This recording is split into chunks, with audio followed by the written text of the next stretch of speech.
Friends, आपका स्वागत है आकाश स्टडी पॉइंट में। आज हम आपके लिए लेकर आए बहुत ही इम्पॉर्टेंट, बहुत ही महत्वपूर्ण एक निबंध जो कि अक्सर ही यूपी बोर्ड एग्जाम्स में पूछा जा सकता है, जो कि है आवर प्राइम मिनिस्टर या फिर हमारे प्रधानमंत्री, जिसको हम इंग्लिश में आज आपके साथ शेयर करने वाले हैं।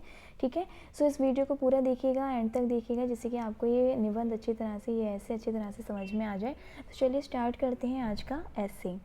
आवर प्राइम मिनिस्टर, आप इस तरह से एक हेडिंग डाल देंगे। इसके बाद आपको थोड़ा सा इंट्रोडक्शन देना है कि एक्चुअली प्राइम मिनिस्टर का रोल क्या होता है, वो इज़ द प्राइम मिनिस्टर। ठीक है, तो यहाँ पे आप इंट्रोडक्शन का हेडिंग लिख देंगे। इसके बाद आपको लिखना है the prime minister of India is the leader of the majority party इन लोक सभा and is the head of the council of minister. ठीक है, इस तरह से आपको छोटा सा एक पैराग्राफ टाइप से इंट्रोडक्शन लिख देना है। इसके बाद आपको दूसरी हेडिंग लिखनी है, जो कि है our prime minister Narendra Modi. ठीक है, क्योंकि हमारे जो प्रधानमंत्री हैं, जो हमारे प्राइम मिनिस्टर हैं, वो हैं हमारे श्रीमान नरेंद्र मोदी जी। ठीक है, आपको इस तरह से हेडिंग लिखनी है। इसमें आप लिखेंगे mister Narendra Damodar Das Modi is the present and 15th Indian prime minister. ठीक है, ये हमारे 15वें भारतीय प्रधानमंत्री हैं। He has been serving our nation since 26 May 2014। ठीक है, मतलब ये 26 मई 2014 से लेकर अभी तक हमारे नेशन को सर्व कर रहे हैं, या फिर हमारे राष्ट्र के हित के लिए अपना कार्य कर रहे हैं। फ्रॉम द ईयर 2001 to 14, मतलब 2001 से लेकर 14 तक, बिफोर टेकिंग ओवर दिल्ली में टेक ओवर करने से पहले, he serve the role of honourable chief minister of Gujarat. इन्होंने चीफ मिनिस्टर गुजरात के मुख्यमंत्री के रूप में भी अपना कार्य किया है। He was elected the member of parliament from Varanasi. He is the leader of Bharatiya Janata party. ठीक है, एवरीबडी नोज़ कि जो हमारे प्राइम मिनिस्टर जी हैं, उनका जो हमारे प्राइम मिनिस्टर हैं, उनकी पार्टी का नाम क्या है? बीजेपी। ठीक है, भारतीय जनता पार्टी। इसके बाद आप दूसरी हेडिंग लिख सकते हैं हिज अर्ली लाइफ, उनका जीवन काल कैसा रहा शुरुआत में। Prime minister Modi was born in a lower middle class family at Vadnagar, Gujarat में मोदी जी का जन्म हुआ था। He had a keen interest in politics since early days of his childhood. इनको बचपन से ही पॉलिटिकल लाइफ में इंटरेस्ट रहा, पॉलिटिक्स में इंटरेस्ट रहा, रुचि रही। After completing his higher education in his hometown, इन्होंने जब अपनी हायर एजुकेशन अपने होम टाउन से कंप्लीट की, ही डिसाइडेड टू जॉइन राष्ट्रीय स्वयंसेवक संघ। इन्होंने निर्णय किया कि राष्ट्रीय स्वयंसेवक संघ को ज्वाइन करेंगे, से जुड़ेंगे। During his early ages of life, मतलब अपने जीवन काल के शुरुआती समय में, he was head strong and was not that keen with the concept of marriage.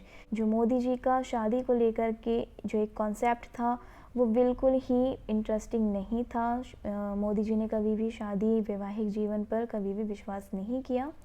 Since then, तब से, he has dedicated his entire life for his Motherland. तब से उन्होंने अपनी पूरे जीवन काल को इन्होंने अपनी मदरलैंड, हमारी भारत माता भूमि में ही इन्होंने अपनी जीवन को समर्पित कर दिया। एट द एज ऑफ 17 साल की उम्र में, Narendra Modi decided to travel around the country and gain knowledge while helping others.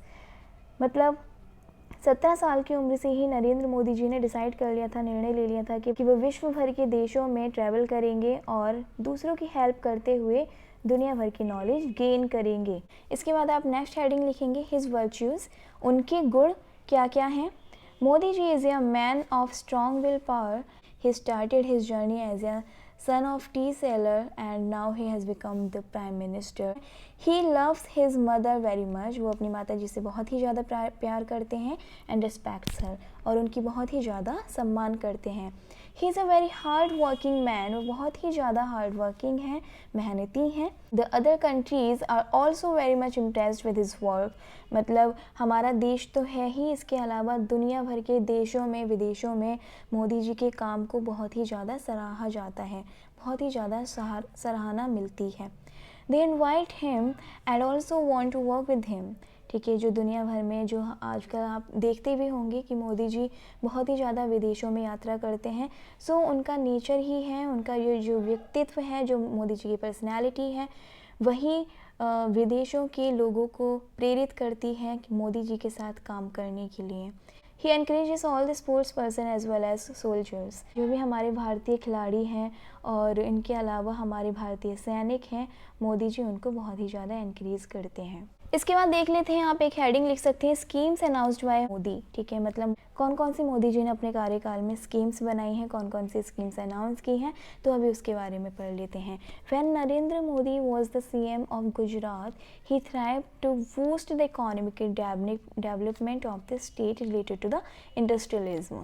ठीक है, जब मोदी जी गुजरात के मुख्यमंत्री रहे तभी से ही मोदी जी ने एक इकोनॉमिकल डेवलपमेंट की स्ट्रेटजी बनाई थी जो कि एक इंडस्ट्रियलिज्म को फोकस करती है। After becoming the prime minister of India, he has well accomplished to invite straight foreign investments from numerous nations that can help in the growth of Indian economy।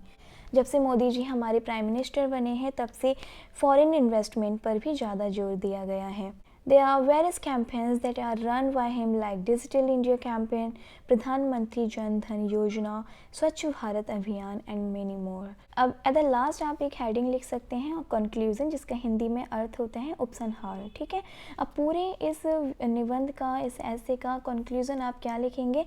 India has benefited like never before under the leadership of honourable prime minister Narendra Modi. Mister Narendra Modi ji से पहले जितने भी हमारे प्रधानमंत्री रहे हैं, उनके कार्यकाल के दौरान हमारे भारत इतना ज़्यादा बेनिफिटेड नहीं रहा कंपैरेटिवली जितना कि मोदी जी के आने के बाद हुआ है। He has taken all the initiatives to make our country great and appreciable on the global standard। Modi ji ने बहुत ही सारे ऐसे इनिशिएटिव्स लिए हैं जो हमारे भारत को, हमारे देश को बहुत ही ज़्यादा महान बनाते हैं और सराहनीय योग्य बनाते हैं। ठीक है, सो इस तरह से आप इसका कंक्लूजन लिख सकते हैं। आप लास्ट में इसको इस तरह से एंड कर सकते हैं। ठीक है, सो ये हो गया आपका आवर प्राइम मिनिस्टर पर इंग्लिश में ऐसे। ठीक है, सो हम उम्मीद करते हैं आपको ये ऐसे अच्छी तरह से समझ में आ गया होगा। अगर ये आपके लिए हेल्पफुल रहा है तो इस वीडियो को आप लाइक कर दीजिएगा और साथ ही अगर आपने हमारा चैनल अभी तक सब्सक्राइब नहीं किया है तो आप इसको सब्सक्राइब करके हमारे साथ जुड़ जाइएगा, जिससे कि आपको हमारी वीडियोज़ के नोटिफिकेशन सबसे पहले टाइम से मिल जाएँ। तो हम आपसे मिलते हैं अब अगली वीडियो में। Till then good bye and take care, bye.